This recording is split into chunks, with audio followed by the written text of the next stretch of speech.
Hello दोस्तों, प्रणाम। आप सबके लिए प्यारा सा सोहर का उठान लेकर आए हैं। अच्छा लगे तो लाइक भी करना, सब्सक्राइब भी करना भूलना नहीं, कमेंट भी करना। आशा करती हूँ कि आप लोग स्वस्थ होंगे, मस्त होंगे, अपने अपने काम में व्यस्त भी होंगे।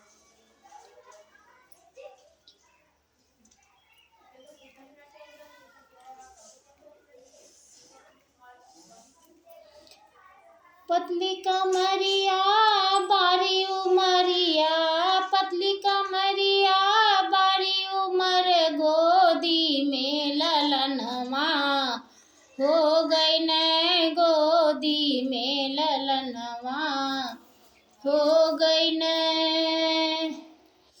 पतली कमरिया बारी उमरिया, पतली कमरिया बारी उमर, गोदी में ललनवा हो गई न, गोदी में ललनवा। ए सासू जी आई देवता मनन को, सासू जी आई देवता मनन को, पियरी के मंगनवा हो गई न, पियरी के मंगनवा।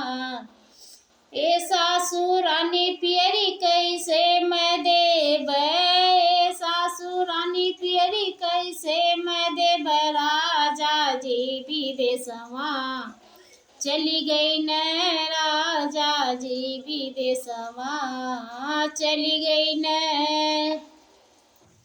पतली कमरिया बारी उमर, गोदी में ललनवा